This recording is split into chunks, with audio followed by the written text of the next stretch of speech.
Bom dia. Uma viagem inédita, algo ainda desconhecido pelo ser humano. É isso que promete essa edição do Jornal da Escola. A nossa produção consegue em primeira mão no mundo a TARDIS Machine, máquina do tempo em português, desenvolvida pelo célebre e grande engenheiro da DIC Computers S.A., John Wolfe.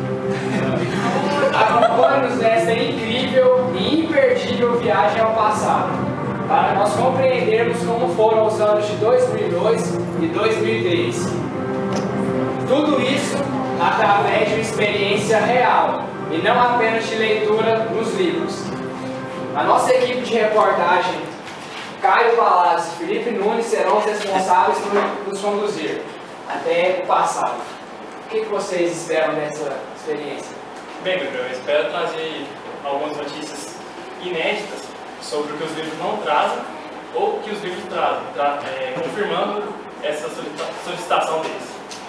Eu espero mostrar para o mundo como é que é do outro lado da máquina.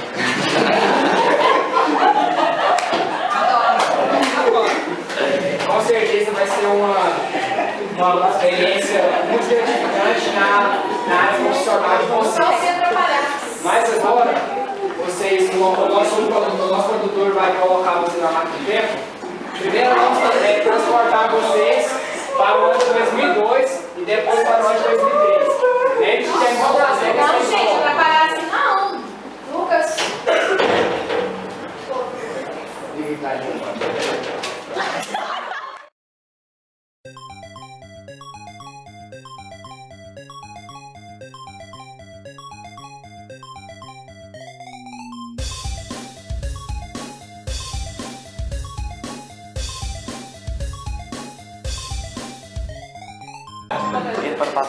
Parece que a nossa equipe acabou de chegar lá, pelo menos o Felipe.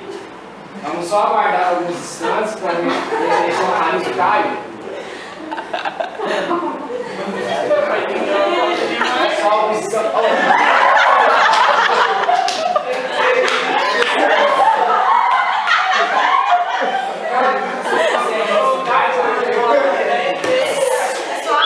A nossa equipe está com pequenos problemas técnicos, programa ao vivo é assim mesmo. Sente, arruma que você resolver isso.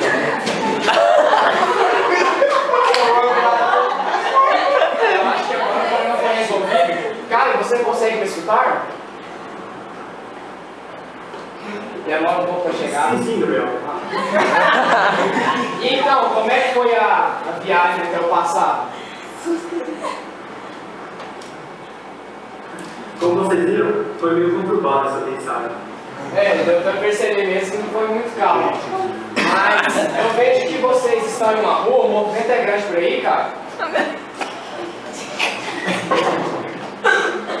Não, Gabriel. A presença apenas de alguns carros.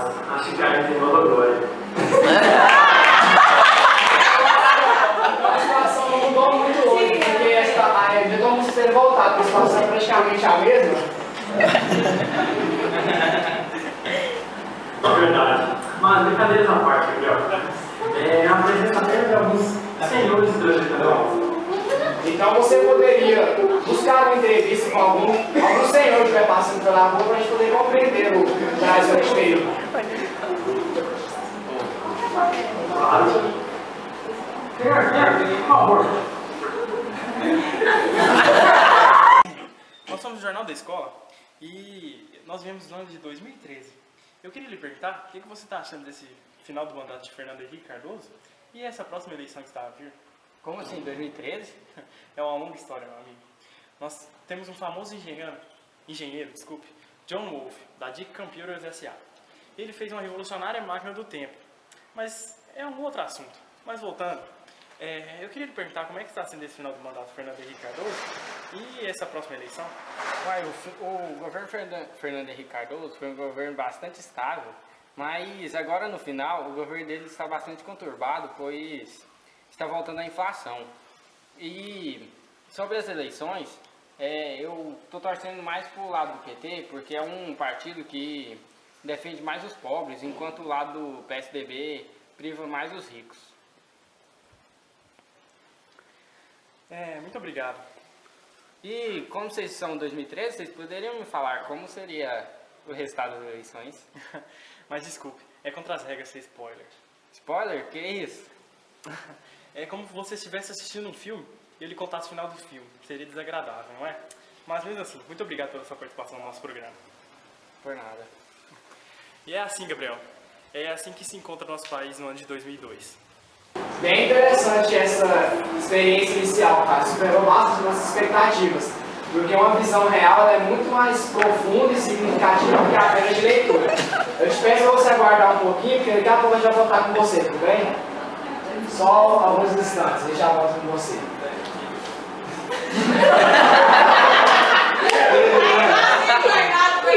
Como podemos ver e observar, no fim do mandato de Fernando Henrique Cardoso, ocorreu um princípio da volta da inflação, o que causou um certo receio nos brasileiros. Além disso, com as privatizações dos tucanos do PSDB, o brasileiro optou por buscar uma nova frente de governo, totalmente divergente da anterior.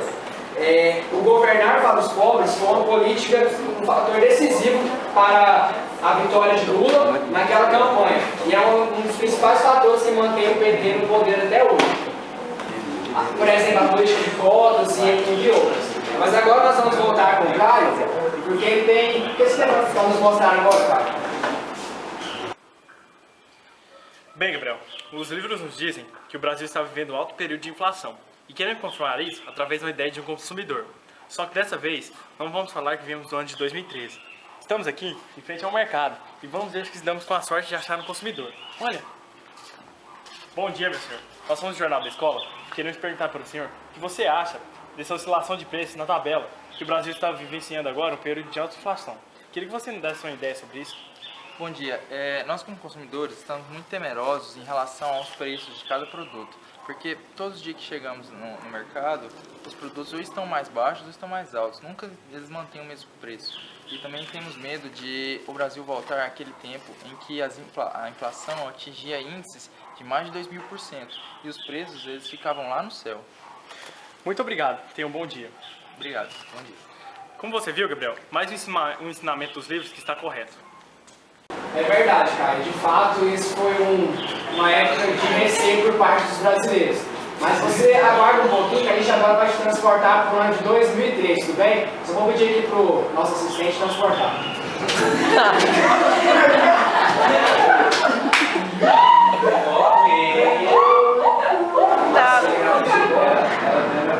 E agora, cara, como é que foi a aterrissagem dessa vez?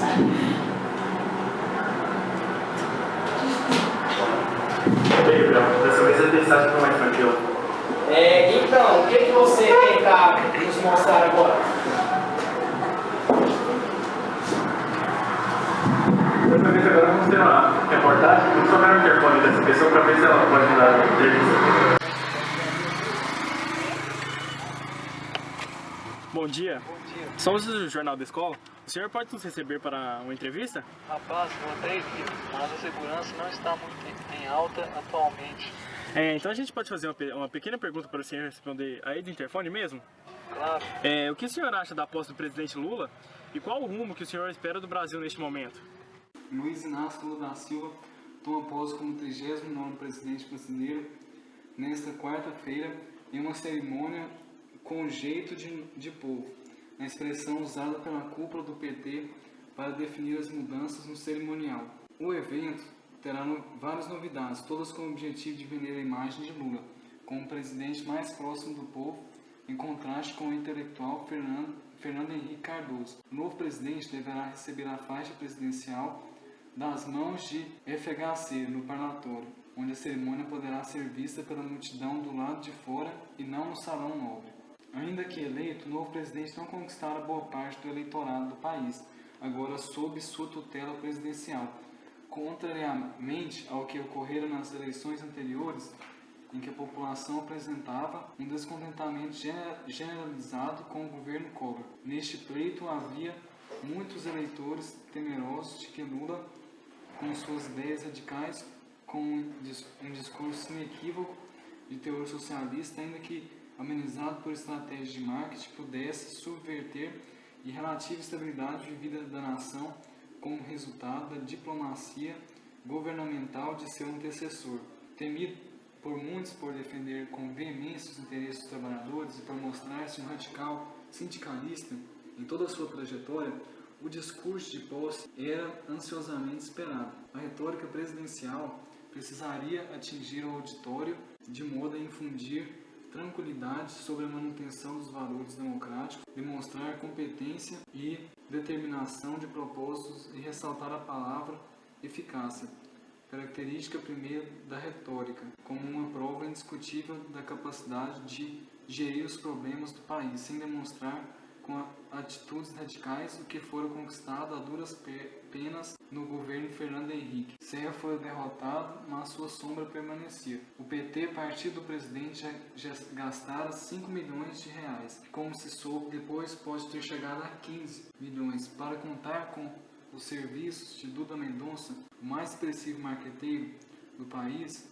que sugeria José de Alencar para a vice-presidência, iniciava a conquista de um ethos diferenciado para Luiz Inácio Lula da Silva, pois, como bem observa, Felipe Miguel, Lula e Alencar. Muito obrigado, senhor. Tenha um bom dia e desculpe pelo incômodo. Sem problema. Gabriel, como a gente pode retratar, a falta de segurança não foi uma coisa muito abordada pelos livros. É verdade, cara. Mais uma vez, essa nova tecnologia nos mostra o seu poder de visualização e ampliação do conhecimento. Espera só um pouquinho que a gente vai voltar com você para, quem sabe, uma nova entrevista. Daqui a pouco a gente tenta ter contato com você novamente. Na verdade, a falta de segurança não é um princípio muito retratado, abordado por parte dos livros, mas é um fator fundamental para a compreensão do Brasil e do brasileiro que vivia no início deste século e deste milênio, em um período de uma considerável troca de governo. Apesar da grande criminalidade, o Brasil hoje se desenvolveu, só que infelizmente a gente cada vez mais alcança níveis mais altos de criminalidade. Por exemplo, enquanto outros países se desenvolveram e diminuíram a violência, o Brasil cada vez mais tem a tendência a aumentar a violência. Mas nós vamos voltar mais uma vez com o Caio, porque ele já está em uma outra residência. Caio, o que você tem para nos mostrar agora? Agora vamos sentar numa entrevista domiciliar com outra pessoa. Como vocês viram, a falta de segurança. Bem, temos aqui uma porta sem interfone, o jeito é justificar.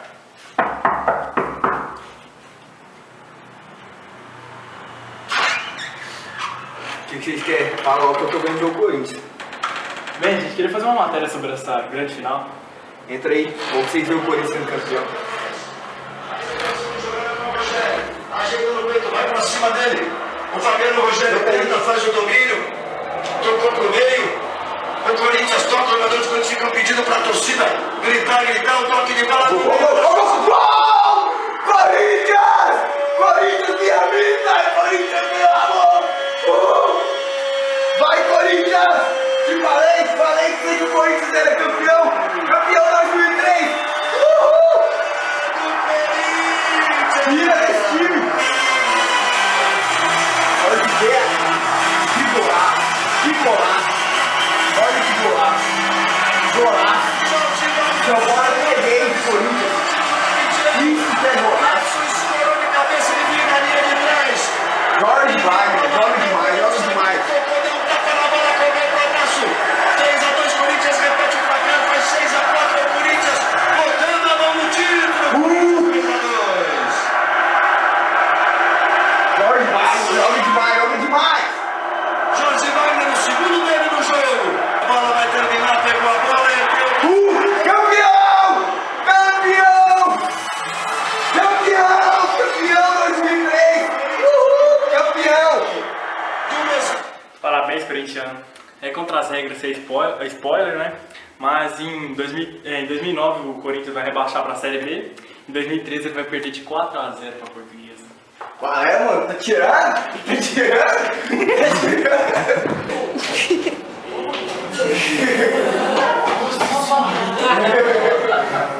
E aí, como é que foi essa experiência no final? Foi muito Foi muito tranquilo, né? Vamos sentar aqui pra gente conversar um pouco. Vocês podem dar uma palavra aqui. Então, o que vocês acharam dessa experiência? Não, como vocês viram, essa volta, esse final não foi muito bom, né? Mas, em geral, a gente pode trazer para vocês o que de fato acontecia nos anos de 2002 e 2003 no nosso país. Além de ser uma incrível viagem, a gente pode retratar isso para vocês, o que acontecia. E você, Felipe, o que você achou dessa experiência? Não foi um pouco conturbado, mas graças a Deus eu consegui realizar boas imagens para a população. Eu quero então agora parabenizar vocês, fizeram um ótimo serviço, um bom trabalho e com certeza terão novas oportunidades de voltar ao passado. Né? A nossa equipe do Fernando Escola pode contar com vocês sempre, né? Bem, e assim termina mais uma edição do Jornal da Escola. Hoje podemos aprender mais sobre o que de fato ocorreu no Brasil em uma época de consideráveis transições da era FHC para a era Lula-PT.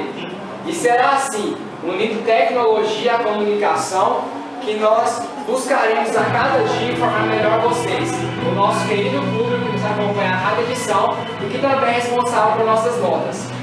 Um bom dia e até o próximo programa.